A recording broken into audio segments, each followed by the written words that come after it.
할렐루야. 꼭 이런 삶 되시기를 축복합니다. 어렵고 힘든 속에서도 하나님이 주시는 부요함 속에서 내가 주 안에서 만족하고 감사하다 고백할 수 있는 믿음의 심령 되시고, 그 믿음의 심령의 결과로서 진정으로 여러분들의 삶이 주 안에서 부욕해 되고 만족해 되는 풍성한 그리스도인들의 삶이 되기를 주님의 이름으로 축원합니다. 나는 주 안에서 항상 행복합니다. 나는 주 안에서 반드시 승리합니다. 믿음의 선포대로 될지어다. 사람은요, 어떤 것에서 불안함을 느끼면 자신의 불안함을 떨치기 위해서 누군가의 도움, 무언가의 조력을 받고자 하죠. 심지어는 그 도움과 조력이 실체인지 아닌지 의심이 가는 어떤 상황이라고 할지라도 절박할 경우에는 지푸라기지 않는 심정으로서 그 도움을 갈구하기도 합니다. 불치의 병에 걸린 사람들이 마지막 희망으로서 때로는 검증되지 않은 치료법이라고 할지라도 기꺼이 시도하고자 하는 마음이 있는 것도 그런 이유 때문인 것이죠. 때로는 상대방의 말이 좀 믿음직하지 못하고 좀 거짓말처럼 뻔히 느껴진다고 하더라도 내가 어렵기 때문에, 내가 절박하기 때문에 애써서 그 말을 믿고 싶어 하는 그런 경우들도 살면서 가끔 경험하기도 합니다. 요즘 전 세계적으로 경기 침체가 많이 있는데, 특별히 베네수엘라나 또 이 아르헨티나 같은 경우는 거의 국가 부도 위기 상태라고 이렇게 알려지고 있는데요. 그런 나라의 경제가 파탄날 지경에 이르렀었음에도 모든 것이 다 괜찮아질 거다라고 하는 지도자들의 말은 변함이 없거든요. 그런 말을 국민들은 그래도 믿어보고 싶어 하는 것입니다. 다 허풍이고 잘 신뢰가지 않지만 그래도 믿어보려는 마음이 사람들 가운데 있는 것이거든요. 전쟁을 치르고 있는 나라의 지도자들도 다 그렇게 하게 됩니다. 요즘 우크라이나 사람들은요, 우크라이나 대통령의 말을 듣다 보면 이 전쟁에서 조만간 승리할 것 같다는 생각을 하게 될 것입니다. 러시아도 마찬가지일 것입니다. 러시아의 승리가 코앞에 다가왔다라고 그렇게 생각을 하게 되겠죠. 그러면서 앞다투어 전쟁의 영웅을 만들어내기도 하는 것입니다. 얼마 전에 기사를 보니까 소총 한 자루를 가지고서 러시아의 최신 전투기를 격추한 우크라이나의 한 노인의 이야기가 크게 기사에 실린 것을 보았습니다. 그냥 농촌에 사는 평범한 할아버지던데요. 그런데 집에서 두고 쓰던 소총 한 자루를 가지고 하늘을 날고 있는 전투기를 쐈는데 격추시켰다는 것이에요. 그래서 그 할아버지는 일약 전쟁 영웅이 되어서 얼굴도 대문짝만하게 나오더라고요. 근데 여러분, 과연 그런 일이 진짜 있을 수 있을까요? 만에 하나 정말 100만 분의 1로서 소총 총알 한 방으로 하늘을 나는 최신 전투기를 격추시킬 수 있는 확률이 조금이라도 혹시 있다 할지라도 그 할아버지가 총을 쐈다는 것을 누가 검증할 수 있을까요? 그리고 그 할아버지가 쏜 총알이 그 전투기를 진짜 격추시켰다는 것을 어느 누가 확인해 줄 수 있을까? 그래서 아마 의도적으로 전쟁 영웅을 만들어냈을 것이다 라고 우리가 파악하는 것이 더 합리적이지 않을까 생각이 듭니다. 그렇지만 전쟁 중에, 고통 중에 지쳐있는 많은 사람들은 그게 말이 안 되는 얘기 같다 생각도 하지만 그래도 그런 뉴스를 믿어보고 싶어 하는 것이죠. 그리고 그런 뉴스에 위안을 삼고자 하는 것입니다. 바로 이런 것이 대부분의 사람들의 심리인 것입니다. 더 큰 소리를 치는 사람이 더 믿음의 대상이 되는 이유도 그런 것에 있는 것입니다. 더 크게 뻥을 치는 그런 사람들의 말을 사람들이 객관적으로 신뢰하기 어렵다 생각이 들어도 그렇게 되기를 바라는 마음으로 그쪽으로 마음이 쏠리는 경향이 있는 것도 그런 이유 때문인 것입니다.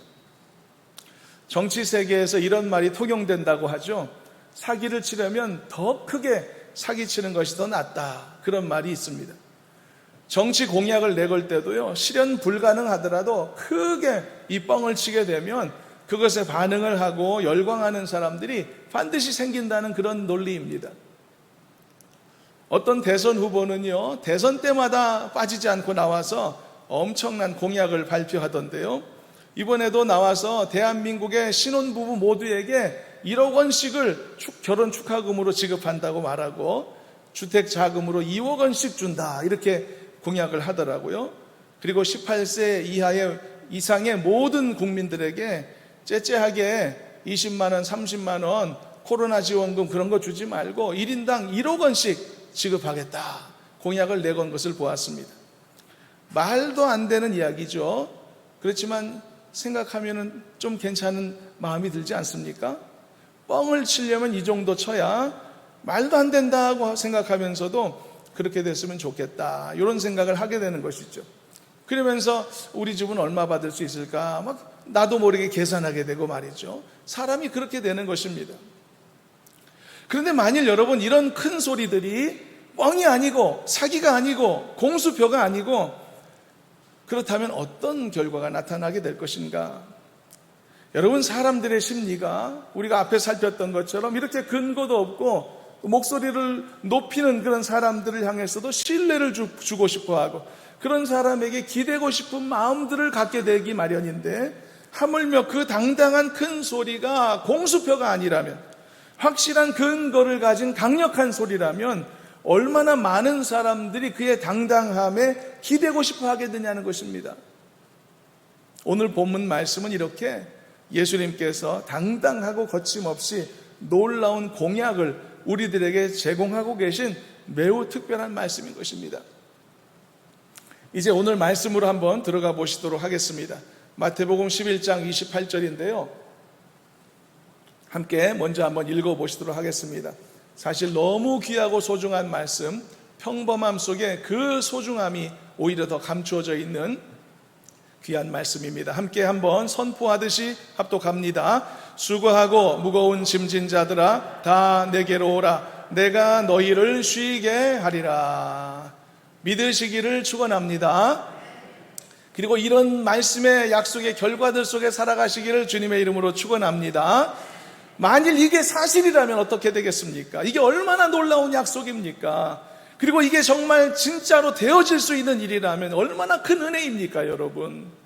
만일 이러한 당당한 예수님의 말씀이 어떤 사람에게는 혹시 아직도 믿어지기 힘들 수도 있겠으나 그래도 이 말씀에 귀가 솔깃할 사람들이 얼마나 많겠냐는 것이죠. 공수표 이 공약도 귀 기울이는 사람들이 있는데 말이죠. 어떤 마트에 가보니까 큰 수박을 1,000원에 팔더라 그런 이야기를 들으면 여러분 어떤 마음이 드시나요? 일단은 안 믿으려고 할 것입니다. 그런 데가 어딨어 세상에. 원가도 안 되게 파는 그런 곳이 어딨냐. 손님 끌어모으려는 것이겠지. 근데 여러분 그런 이야기 자체가 워낙 솔깃한 것이라서 솔직히 관심이 가지 않나요? 확인해보고 싶지 않나요?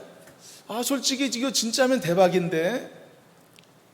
길거리에 붙어있는 벽보에 보면은 유명 스포츠용품 90% 세일이라고 붙어있으면 워낙 많이 실망을 해봐서 속아봐서 저것도 뻥일 거야 라고 생각을 하죠. 그렇지만 이거 사실이면 대단한데 이 궁금증을 못 참고 또 속는 셈 치고 한 번씩 가보게 되지 않습니까? 그래서 이런 광고도 없어지지 않는 거죠. 그런데 이번에 가보니까 이번엔 진짜인 거예요. 정말 싱싱한 수박을 1,000원에 팔고 나이키 신발을 10,000원에 팔고 있는 거예요. 이쯤 된다면 어떤 일이 벌어지겠습니까? 얼마 전에 저희 집에도 전단지가 왔는데 세이 백화점이 폐업을 한다고 엄청난 세일을 한다는 거예요. 우리는 잘 믿어지지가 않아요. 그 큰 백화점이 어떻게 폐업을 하지?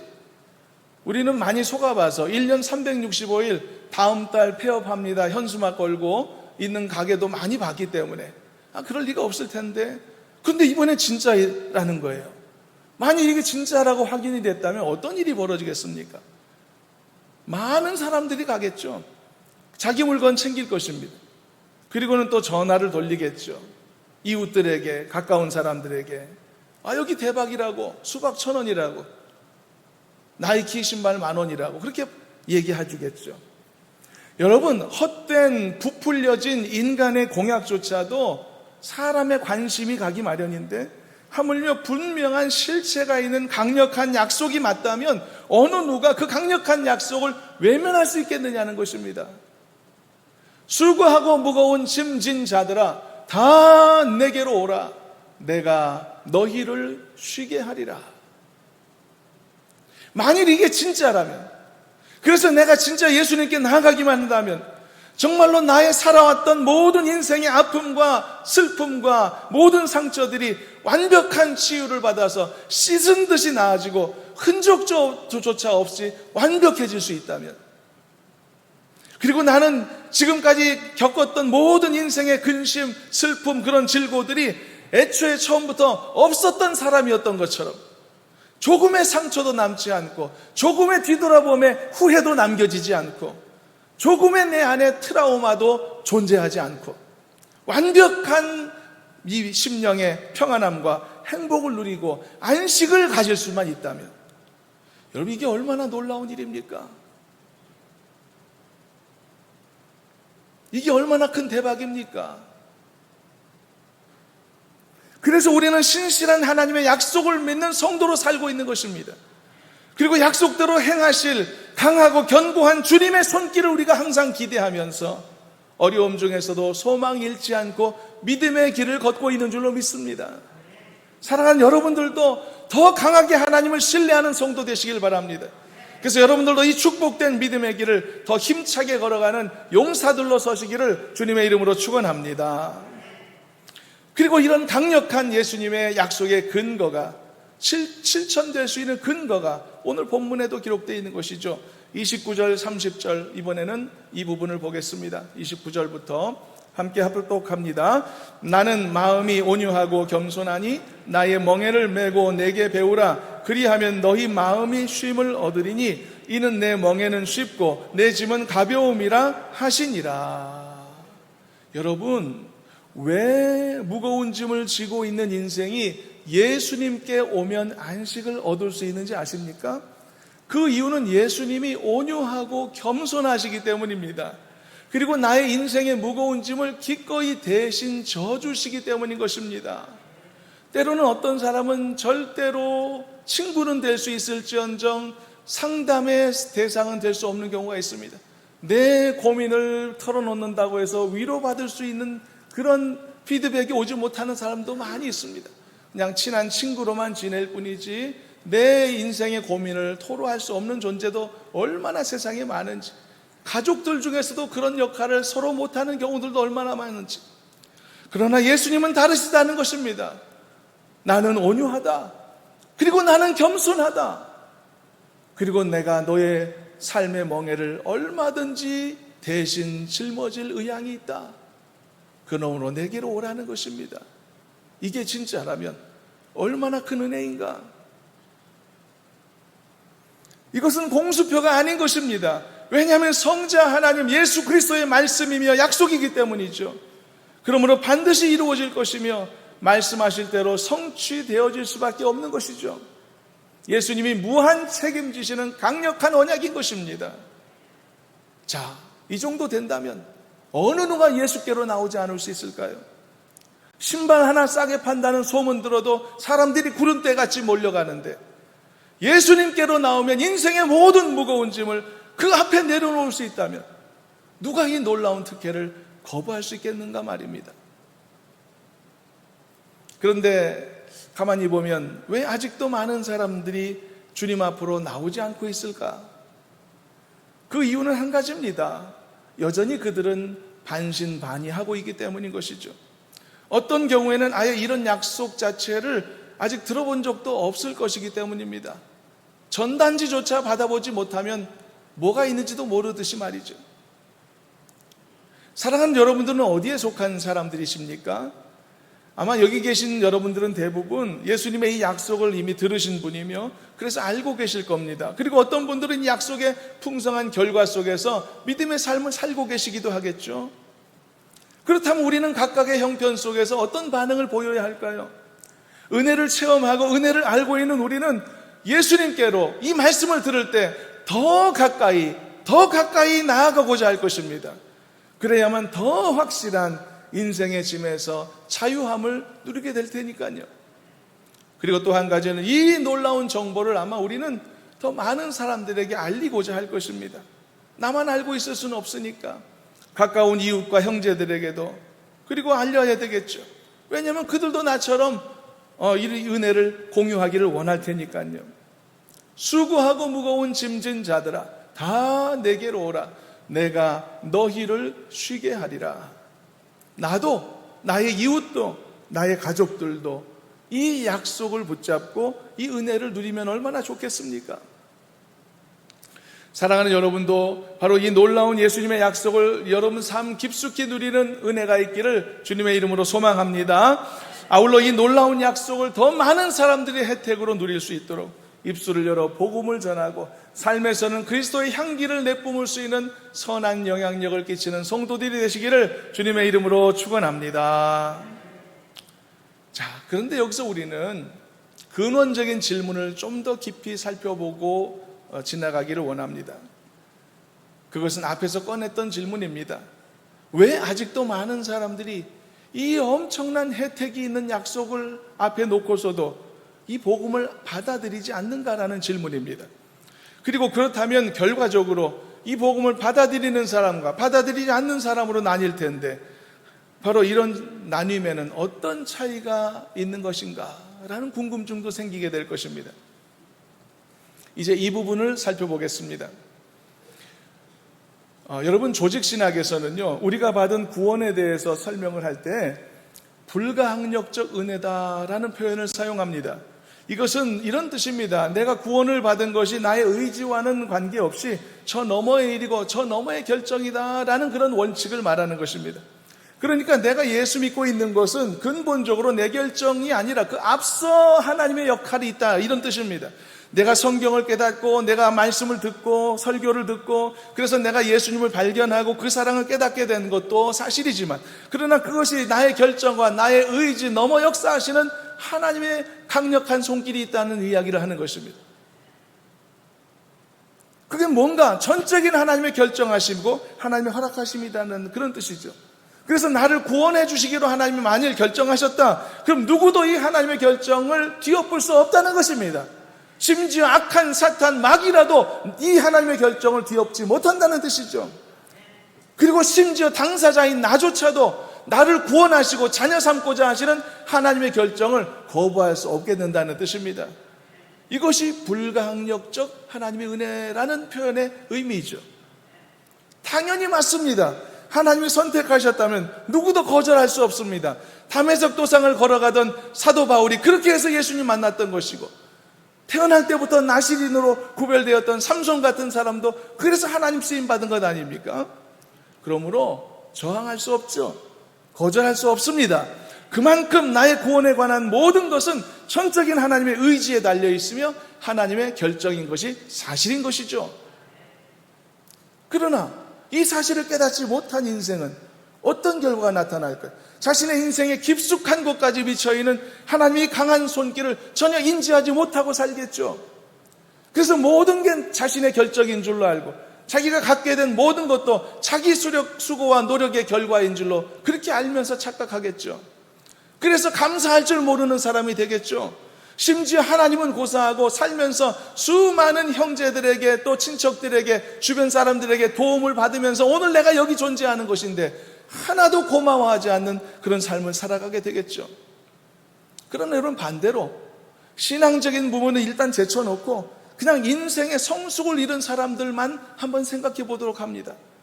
그들은 예를 들어 비록 젊었을 때는 멋모르고 나 잘난 줄 알면서 교만하게 살았지만은 그러나 나이가 들고 성숙하게 되니까 자기를 도와주었던 많은 사람들이 이제는 조금씩 보이기 시작하게 되는 것입니다.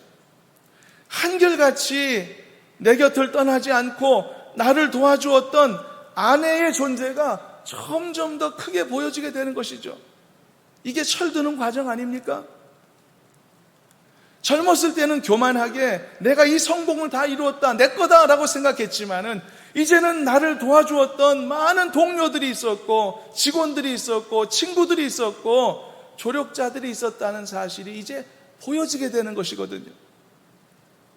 이 외에도 내가 내 성공을 스스로 이루었다 생각했었지만은 그게 아니라 내가 알고 보니 시기를 너무 잘 만나서 내 사업이 성공할 수 있었다는 것을 알게 되고, 또는 기적적으로 예를 들어 은행 대출이 잘 이루어졌다든지, 아니면 의도하지 않았지만 내 사업의 아이템이 어떤 시기와 때가 어떻게 적절하게 잘 맞았다든지, 많은 일들을 돌아보니까 결국 내 힘으로 될 수 없었으나 수많은 이들의 도움으로 인해 얻어지게 된 많은 일들이 있었다는 것을 하나씩 깨닫게 되는 것입니다. 이것도 철 들어가는 것 아닙니까? 그래서 이런 것들을 깨달을수록 성숙한 인생일수록 더 겸손해지고 더 주변에 감사하는 사람이 되는 것이죠. 그리고 이것은 구원의 문제에도 마찬가지라는 뜻입니다. 신앙에도 철드는 과정이 있는 것이거든요. 내가 잘나서 성경 알고 있는 거 아니고, 내가 머리 좋아서 예수님 믿고 내가 선택한 신앙이 아니라는 것입니다.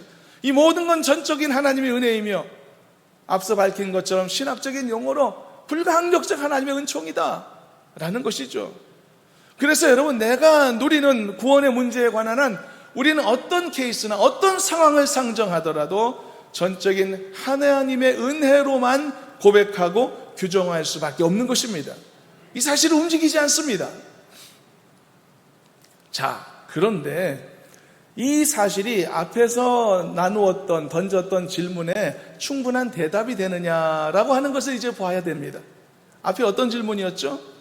왜 어떤 사람은 수고하고 무거운 인생의 짐을 똑같이 짊어지는데 왜 어떤 사람은 그 짐을 대신 져주시는 예수님한테 못 나오냐는 거죠. 왜 어떤 사람은 나가고 어떤 사람은 못 나오냐는 거죠. 왜 어떤 사람은 구원받고 어떤 사람은 그렇지 못하냐는 거죠. 그렇다면 이 질문의 답으로서 방금 나누었던 이야기가 충분히 답이 될 수 있을까요? 일방적인 하나님의 선택의 문제이니까 누구도 두말할 수 없다고. 불가항력적인 은혜라는 것이 그런 뜻 아니었습니까? 물론 여러분, 이것은요, 구원론이라는 신학적 관점에서는 움직일 수 없는 정답입니다. 하나님이 부르시지 않으면 누구도 가까이 올 수 없죠. 그러나 이 세상에 살면서 하나님이 주신 자유의지를 사용해서 수없이 주어지는 믿음의 선택을 지혜롭게 감당해야 되는 우리같이 삶의 현장에 있는 사람들은, 삶의 현장의 한 복판에 놓여있는 우리 같은 인생들에게는 이런 신학적 정답만으로는 책임 있는 바람직한 삶을 살기에 부족함이 있는 것도 사실입니다. 왜냐하면 이 세상의 모든 사람들은 결국은 자기의 선택을 통해서 구원의 길이나 또는 멸망의 길을 걸어갈 것이기 때문이죠. 사실 우리가 그런 사람들 아닙니까? 우리 주변 사람도 다 그렇잖아요. 다들 자기들의 선택의 결과 속에서 살아가고 있지 않습니까? 그래서 여러분, 사실 예수님은 한편으로는요, 이 말씀을 전하시며 바로 앞에서 언급하셨던 한 가지 현상을 통해서 이 사실까지도 우리들에게 교훈하고 계셨던 것이죠. 그래서 오늘 본문 바로 앞에 있었던 이야기를 잠시 언급하면 이런 이야기입니다. 예수님이요, 고라신이라는 장소, 베세다라는 장소, 또 가버나움이라는 도시에 가셔서 많은 시간을 들여 복음을 전하시고 능력을 보여주셨습니다. 그런데 그 결과가 실망스러웠습니다. 사람들이 돌아오지 않는 것입니다. 예수 믿지 않는 것이죠. 그런데 반대로 오늘 본문에서 어린아이와 같은 자들이라고 표현된 이 평범한 사람들, 연약한 사람들의 경우에는 오히려 고라신, 베세다, 가버나움의 경우와는 비교가 안 될 만큼의 사역의 결과들이 나오더라는 것입니다. 쉽게 말하면 정말 누구보다도 예수를 잘 믿을 것 같은 사람, 그리고 많은 노력과 애정을 쏟아부었는데도 근데 예수 믿기를 거부한다는, 반대로 누가 봐도 예수 믿을 것 같지 않던 사람들이 오히려 거듭나서 신실한 신자가 되더라는 것이죠. 모든 자질면에서 훨씬 뛰어난 사람들, 한마디로 좋은 자원들이라고 할 수 있는 사람들이 오히려 교만한 마음을 갖고 복음을 무시하고 조롱하는데, 반대로 훨씬 더 자질면에서 뒤처져 보이는 사람들이 더 복음을 기꺼이 받고 더 감사하고 더 하나님의 자녀로 거듭나더라는 것입니다. 바로 이런 아이러니를 통해서 예수님은 구원에 관한 하나님의 주권에 대하여 분명한 한 가지 메시지를 던지셨습니다. 그것이 본문 중에 26절입니다. 함께 한번 읽어보겠습니다. 바로 이런 사역의 결과를 놓으시고 예수님이 어떤 말씀을 하셨는가? 함께 한번 읽어봅니다. 옳소이다, 이렇게 된 것이 아버지의 뜻이니이다. 아니, 이 모든 되어진 것이 아버지의 뜻이라고 말하고 있죠. 자, 그렇다면 우리가 조금 더 자세히 봐야 됩니다. 뭐가 아버지의 뜻이냐는 거죠. 그렇다면 도대체 어디까지가 하나님 아버지의 뜻이라고 말씀하셨냐는 것이죠. 하나님의 일방적 선택에 따라 어떤 사람은 은혜를 누리고 어떤 사람은 은혜에서 제외되는 그 자체가 하나님의 뜻이라는 것일까? 그게 아닙니다. 그것만 말하는 것이 아닙니다. 예수님이 사역의 결과를 놓고 이것이 하나님의 뜻입니다, 옳습니다라고 하셨던 그 하나님의 뜻은요, 고라신이나 벳세다나 또는 가버나움 사람들처럼 예수님의 복음을 듣고 예수님의 능력을 목격했으면서도 그 스스로의 선택에 의해서, 이게 중요한 대목입니다. 그 스스로의 선택에 의해 말씀을 받아들이지 않고 회개도 하지 않은 자들, 즉 25절의 말씀처럼 일명 지혜롭고 슬기롭다고 여겨지던 그들에게는 결과적으로 하나님이 구원의 문을 열지 않으셨다는 사실, 그게 하나님의 뜻이었다는 뜻입니다. 어떤 차이가 있는지 잘 구별하십시오. 반대로 25절 말씀처럼 일명 어린아이 같은 자들이라고 불리울 만큼 배운 것도 없고 무지하고 지혜도 부족한 자들이었으나 그들도 역시 그들 자신들의 선택에 의하여 말씀을 받아들였고 그 말씀에 따라 회개한 자들, 그들에게는 하나님께서 구원의 은혜를 숨기지 않고 그들에게 허락하셨다는 사실, 예수님은 바로 이것을 두고 옳습니다 라고 하셨던 겁니다. 맞습니다, 이렇게 하신 것이 하나님의 뜻입니다 라고 말이죠. 자, 그렇다면 이것이 우리에게 어떤 도전과 교훈이 있을까요? 왜 어떤 사람들은 계속 예수님의 초청을 거절할까요? 수고하고 무거운 짐진 자들아 다 내게로 와라, 내가 너희를 쉬게 하리라. 엄청난 초청이 있음에도 불구하고 왜 어떤 사람들은 부르심을 외면할까? 결국은 그것은 어떤 이유로든지 이 예수님의 초청을 그들이 거절하고 있기 때문인 것입니다. 못 믿어 하든지 아니면 의심하든지 또는 하찮게 여기든지 아니면 바빠서 뒤로 미루고 있든지 간에 결국은 그들 자신들이 거부한 결과라는 의미이죠. 고라신과 벳세다 사람들이 그랬던 것처럼, 가버나움 사람들이 그랬던 것처럼 말입니다.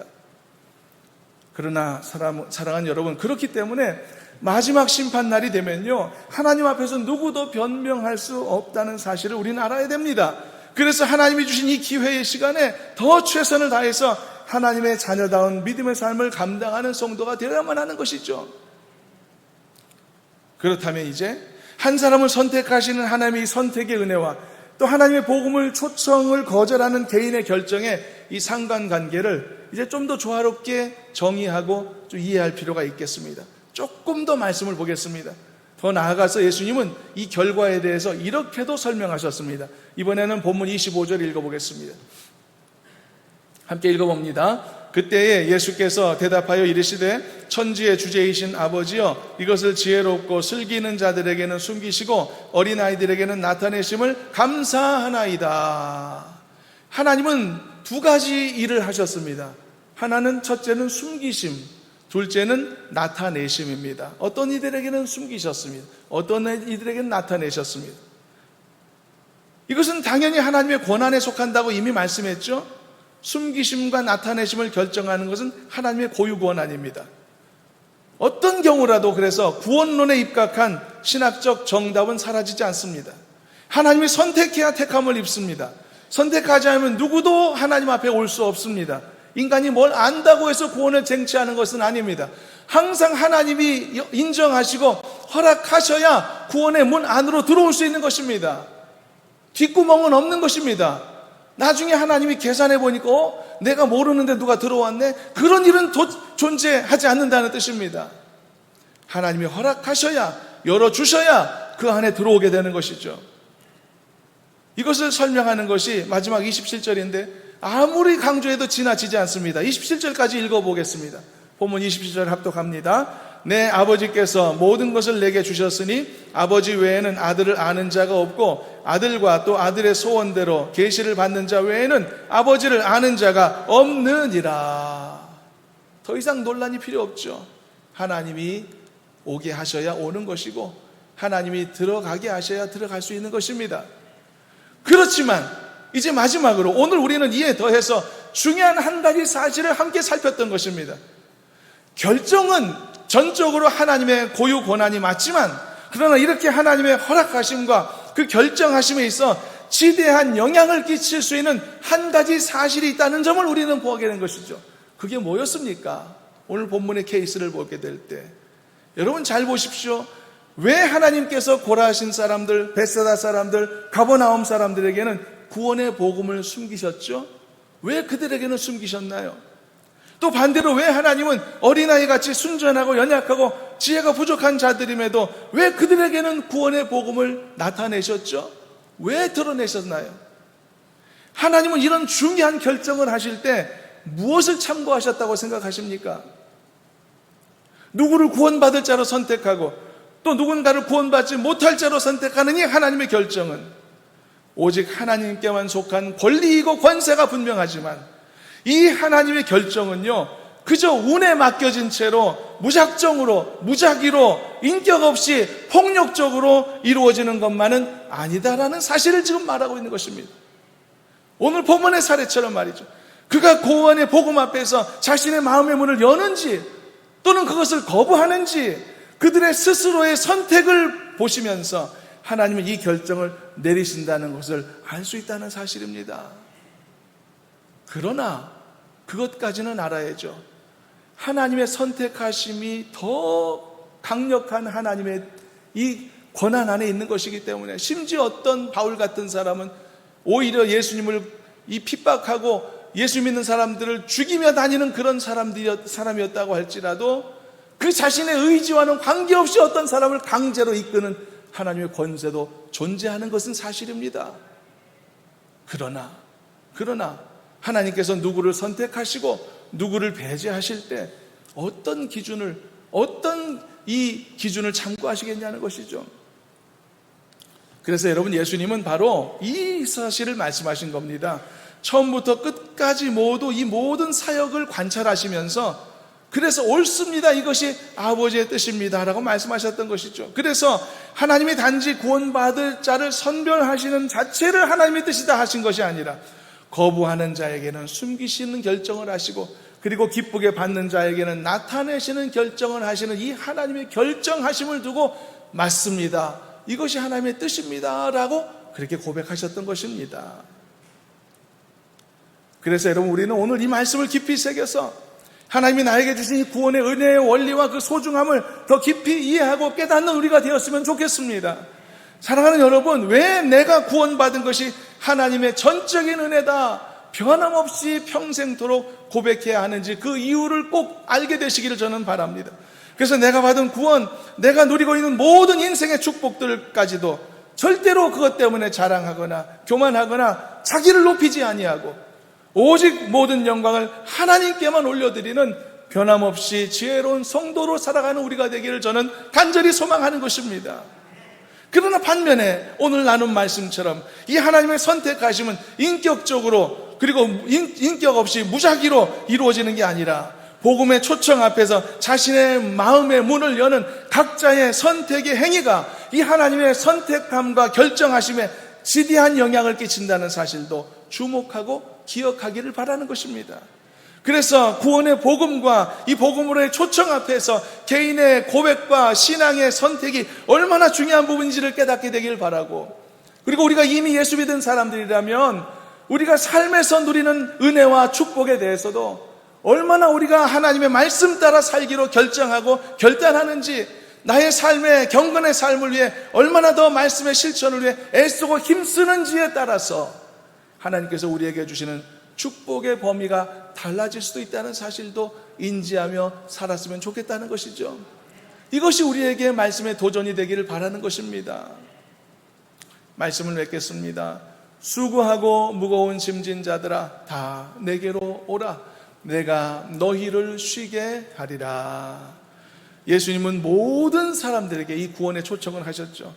그런데 오늘 우리가 보았죠. 이 구원의 초청에는 한 가지 단서가 있었다는 것을 우리는 알게 되었습니다.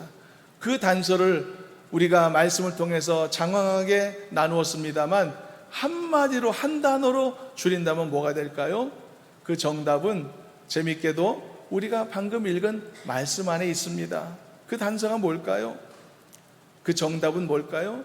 내게로 오라 입니다. 내게로 와라. 내게로 와라. 여러분, 쉬게 하리라 보다 훨씬 더 중요한 게 나에게로 와라 인 것입니다. 와야 되는 것입니다. 그래야만 나의 몸과 나의 영혼이 쉼과 안식을 얻게 되는 것입니다. 이 세상에 어느 누구라도 이 스스로의 선택과 결단을 넘어갈 수는 없는 것입니다. 생략할 수는 없는 것입니다. 누구라도 스스로 선택하고 결정하여 주께로 나오기로 결단해야만 하는 것입니다. 이것만큼은 내가 해야 될 일이다. 잊지 말아야 할 줄로 믿습니다. 그럴 때 근심, 걱정, 번민과 같은 많은 인생의 수고로운 짐들을 예수님 앞에 비로소 벗어내게 될 것이고 예수님이 주시는 안식과 평안을 누리게 될 줄로 믿습니다. 사랑하는 여러분, 지금보다 더 가까이 주님 앞에 나오시기를 바랍니다. 혹시 예수 그리스도의 그 구원의 복음 앞에 완벽하게 나아가지 못한 분들이 계시다면 구원의 복음 앞에 여러분들의 마음에 문을 활짝 여는 은혜가 있기를 저는 소망합니다. 그리고 이미 예수 믿은 여러분들이시라면 더 삶의 하나님의 은혜와 축복을 위하여서 더 가까이 주님 앞에 나아가는 믿음의 결정을 이루시기를 바랍니다. 예배 자리를 사모하는 성도 되시기를 바랍니다. 더 기도하는 입술이 되시기를 바랍니다. 더 말씀 따라 실천하고자 노력하고 결단한 여러분들이 되시기를 바랍니다. 여러분들이 얼마나 더 가까이 주님께 나아가느냐에 따라서 여러분들이 누리는 삶의 은혜와 쉼과 안식의 모습들이 더 달라지게 될 것입니다. 더 많은 안식을 누릴 것입니다. 더 놀라운 쉼 속에 나아가게 될 것입니다. 그러기 위해 더 가까이 내게로 오라 말씀하신 이 명령처럼 주님께 가까이 나가는 여러분 되시기를 주님의 이름으로 축원합니다. 기도하겠습니다. 하나님 아버지 감사합니다. 우리에게 주신 말씀의 도전을 우리가 스쳐 지나가지 않기를 원합니다. 더 가까이 나아갈 때 우리의 믿음의 결단을 이룰 때 우리에게 쉼이 있으며 안식이 있다는 것을 잊지 않게 주시옵시고 우리의 몫을 잘 감당하여 더 많은 주님의 은혜 속에 나아가는 저희들 삼아 주시옵소서. 예수님의 이름으로 기도하옵나이다. 아멘.